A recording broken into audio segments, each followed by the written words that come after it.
मैं मुझे लोग कहते थे ये 5 रहेगी, ये औलाद पैदा नहीं कर सकती थी। पादरी जो कोट सागर में ये बात होती थी।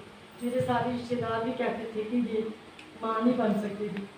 और मैंने भी हन्ना की तरह, हमारे वहाँ गीत चलता था, फिर छोटी बहन को पता है, छोटी हन्ना दलगीर ने दुआएं मांगी, ये गीत था। तो मैं इसी तरह फादर के पास जाती, उसको बोलती थी पापा मेरी मदद कर। मेरा फादर बहुत अच्छा था और मैंने सारी बातें जो लोगों ने मुझे कही, मेरे रिश्तेदारों ने कही, खास करके मेरी जो सास थी वो ताने देती थी।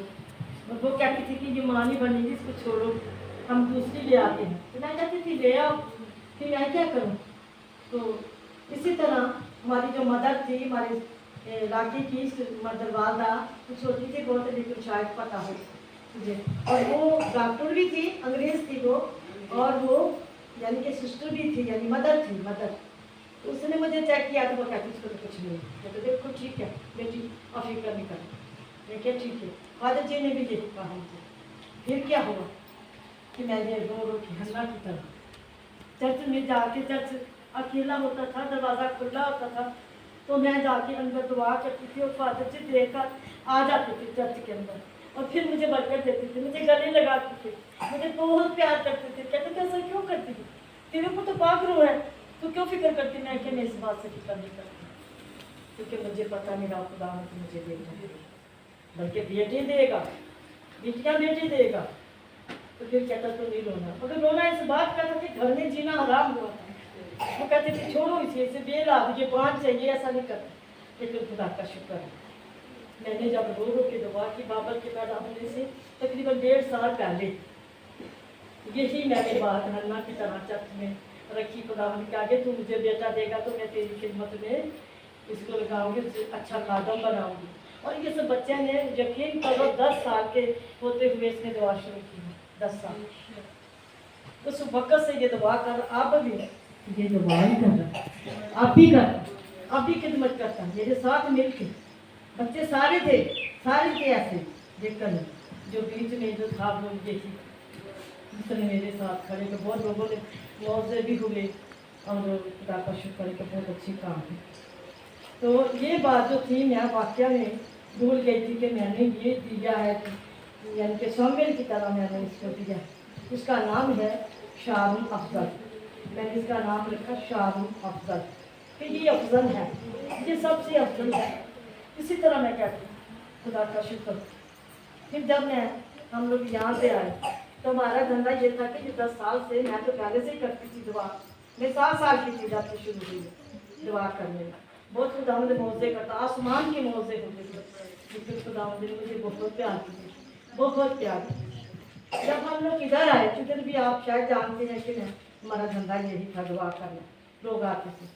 तो फिर मेरी मुलाकात सलीम ने और मुश्ताक भाई आपको लाए।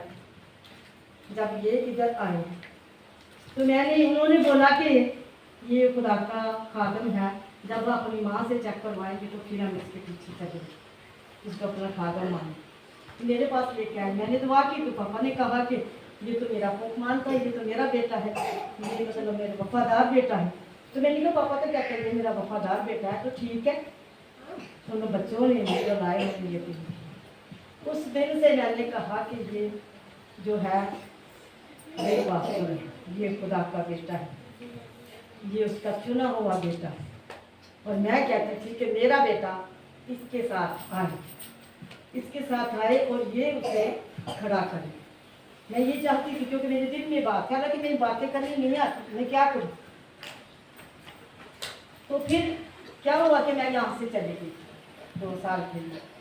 मेरे बच्चों ने मुझे कर लिया कि ये इतनी दुआ करती है, कोई इसको पूछने वाला तो है नहीं। तो मैं यहाँ से चली, जब मैं वापस आई हूँ तो फिर इनसे हम मिले हैं, खुदा का शुक्र। लेकिन बाबर उस वक्त इमरान के चर्च में चला गया था, तो मैं चाहती थी कि ये यहाँ से हटे और ये इसके पास आए। तो क्या हुआ, 3-4 महीने हो गए इस बात को, और मैंने क्या किया, मैंने कहा मैंने चर्च नहीं जाना है जब तक बाबर को तो उधर नहीं करेगा, मैकल के पास नहीं करेगा, मेरे पापा से देखी किसी से नहीं। मैं इसको भी बहुत डांटती थी लेकिन मैंने कहा मैंने चर्च नहीं जाना है जब तक मेरा बेटा महफिल के साथ ना आए, महफिल से मसा ना करे और ये खुदा के लिए और चर्च के लिए खिदमत कर सके, ये बन सके, खुदा का खादम बन सके। मैंने ये जिद रखी थी। मैं चर्च भी नहीं आती थी, एक दफ़ा चर्च में आई हूँ, लेकिन मैं चर्च इसलिए नहीं आती थी।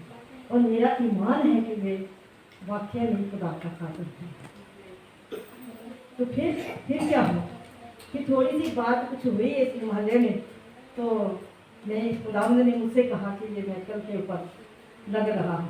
तो मैंने कहा पापा देख, उस वक्त आपने कहा था कि ये मेरा बेटा है, ये मेरा वफादार है, उसके दिल में मेरा खौफ है, तो अब वो कहाँ गया, अब रख उसके ऊपर हाथ और इसको खड़ा कर। यकीन करो 1.5 महीना हो गया है कि मैं इसके लिए दुआ में। फिर खुदावंद ने क्या किया, 10-15 दिन के बाद मैं सोई हुई हूँ, तो दुआ 3 बजे मैं करती हूँ, मेरे कान में आवाज़ आई, तुझे खुदावन ने चुन लिया है। तो मैं खुश हो गई। मैंने कहा पापा चुन लिया ना अपने बेटे को, किसके लिए तूने चुन लिया ना पापा। पापा ने कहा हाँ। तो ये इतना ही गीत आया तो मैं यही गाती हूँ, उठ जाओ सुबह जाओ उठ जाओ, फिर इसी तरह करती थी सारा दिन भी यही गाँव चलता रहा, तुझे खुदा ने चुन लिया, अजीम रुतबा अता किया। फिर मैंने कहा पापा अब जल्दी कर, अब आगे को इधर ला तो इससे मसा कर। ये जिद के साथ मैंने ये काम किया, मैंने किसी के साथ जिद नहीं करती, पापा से जरूर करती क्योंकि वो मेरी सुनती